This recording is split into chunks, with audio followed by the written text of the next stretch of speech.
Hi friends, welcome back to my channel.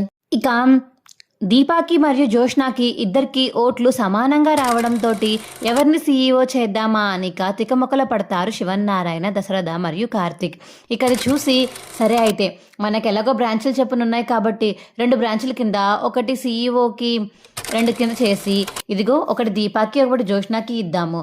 ఎవరు బాగా చేస్తే డెవలప్మెంట్ దాన్ని బట్టి వాళ్ళకే మొత్తం సీఈఓ పదవిని అప్పచెప్తాను, ఇదే మీకు టాస్క్ అని చెప్పేసి ఇక శివన్నారాయణ అంటే నాది ఒక షరతు తాత. ఏంటి జోష్న, నీకంటూ ఒక బ్రాంచ్ ఇచ్చాను కదా. అలా కాదు తాత, నాకంటూ సలహాదారులు ఎవరూ లేరు. ఈ కంపెనీకి అంతా కలిపి బావే కదా. ఇప్పుడు బావెవరు? దీప భర్త కదా. అప్పుడు దీప గెలవాలని చెప్పేసి కావాలని దీపాకి ఇలాగా సలహాలు ఇవ్వచ్చేమో. దీపాని పైకి రావడానికి ఏదైనా ట్రై చేస్తాడేమో. అందుకని బావ దీప ఇద్దరు కలిసి ఉండకూడదు.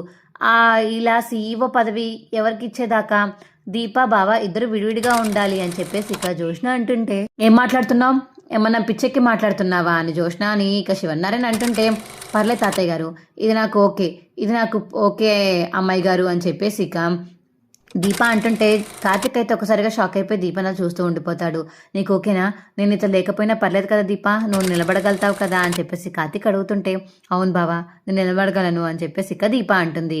ఇక దీప నిర్ణయం తీసుకోవడంతో జోష్న అయితే ఒక్కసారిగా షాక్ అయిపోయి దీపని ఎలా షాకింగ్ ఫేస్ వేసుకొని చూస్తూ ఉంటుంది. ఏంటి జోష్న, షాక్ అయ్యావా ఏంటి? కంగారు పడాల్సిన అవసరం ఏం లేదు.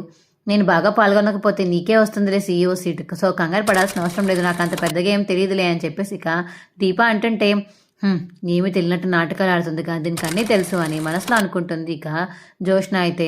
మా వీడియో మీకు ఎలా అనిపించిందో కింద కామెంట్ సెక్షన్లో తెలియచేయండి.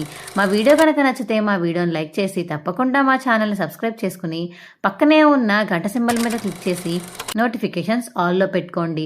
అప్పుడే మేము చేసే వీడియోలు మీకు రోజు వస్తుంటాయి. Bye friends.